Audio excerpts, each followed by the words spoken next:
Oke, jadi ya bagaimana episode keempat dari animenya Licorice Recoil? Tentu saja ini luar biasa banget. Ya jadi ini adalah review singkat lah. Jadi ini adalah review singkat untuk episode keempat dari animenya Licorice Recoil, dan untuk pembahasan lengkapnya mungkin besok siang lah kita coba breakdown gitu kan.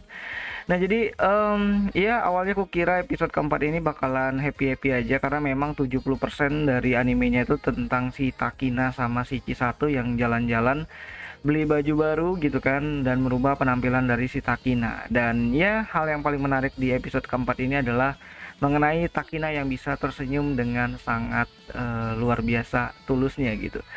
Nah, jadi terlepas dari hal-hal manis yang kita disajikan di episode keempat ini tuh banyak banget misteri yang sengaja disisipkan sama pihaknya studio dari kebenaran dari si Chisato yang ternyata adalah salah satu anak yang mungkin dulunya dipungut sama si Alan organisasi, dan entah kenapa sebab akibatnya akhirnya dia pindah ke DA, dan ini mungkin bakalan ada campur tangannya dari Mika dan juga Shinji, karena ada perjanjian antara Mika dan Shinji. Apakah dulu Shinji itu ingin didik si Chisato jadi pembunuh yang sangat jenius gitu kan, dan sehingga tidak bisa dilawan sama orang lain, dan karena Mika akhirnya dia dipindahkan ke DA dan dilatih menggunakan peluru karet, dan sekarang dia ikut Mika ke Likoriko. Dan ternyata di Likoriko juga membuat sebuah ruangan untuk pelatihan tembak, dan itu benar-benar ngebuat bahwa iya, di animenya Licorice Recoil ini tuh banyak banget kelompok yang memiliki tujuannya masing-masing gitu. Baik itu DA dengan Licorice-nya, terus ada si Alan organisasi yang ada Shinji di dalamnya, terus ada Chisato, Mika, dan Mizuki di Likoriko, dan beberapa kelompok seperti Robota dan juga ya Well Not yang sekarang udah bergabung ke Likoriko. Nah, ngomong-ngomong soal Well Not, kayaknya aku suka banget ini karakter nih. Kayaknya aku udah mulai suka sama si Kurumi karena dia jenius banget, dan ya pemikirannya tuh jauh banget, dan benar-benar berbeda lah agentnya itu, ataupun knowledge-nya itu dengan para agent ataupun mungkin programmer yang ada di DA. Dan juga ya Robota sama si Welnot kayaknya lebih jagoan si Welnot lah, si Kurumi gitu menurutku. Dan ya jadi banyak banget hal yang bisa dikulik lah dari episode 4 ini, dan mungkin besok aku akan mulai tonton berulang-ulang lagi untuk cari detail-detail kecil, dan kalian tungguin aja. Dan ya secara keseluruhan ini anime banyak banget misterinya, terutama untuk villain juga sih, kayaknya ada ya musuh baru lah, penjahatnya lah gitu kan yang ditampilin. Ini penjahatnya yang benar-benar orang yang pengen rusuh, dan penampilannya itu mirip Deku dari anime Boku no Hero. Tapi kalau dari lihat rambutnya warna hijau itu kayaknya referensinya dari Joker lah gitu kan, jadi sifatnya juga agak-agak psikopat gitu kan.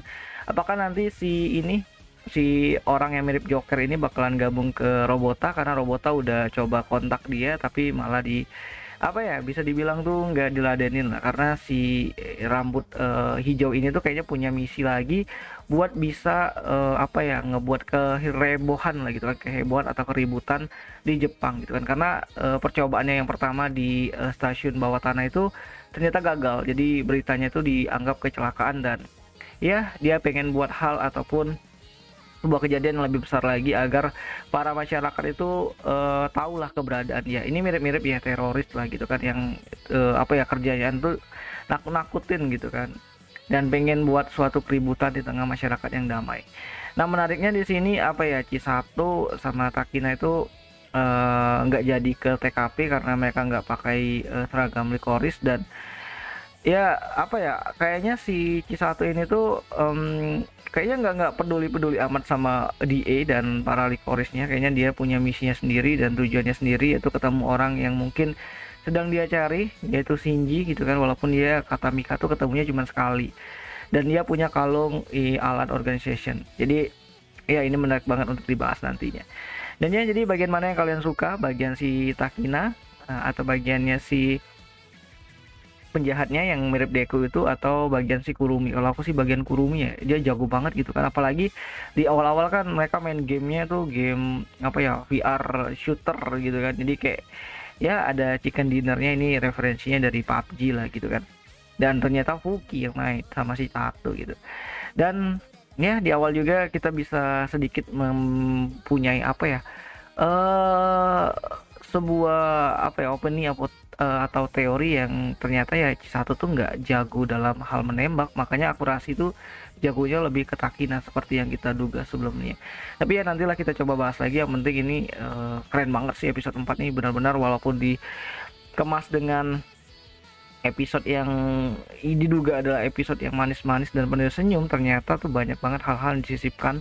Padahal menurutku ya episodenya happy-happy atau senyum-senyumnya itu 70%, dan mungkin 20 atau 25%-nya itu mengenai masalah yang ada di sini, pengenalan karakter, tapi itu berasa banget gitu kan.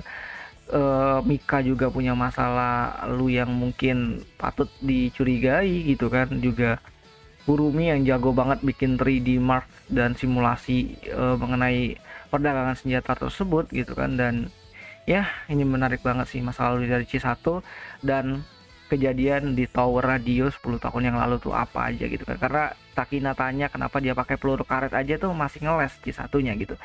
Dan ya kayaknya itu aja dalam mengenai video kali ini. Jadi bagaimana menurut kalian, bagaimana yang kalian suka, dan ya sampai jumpa di pembahasan anime lainnya. Jani.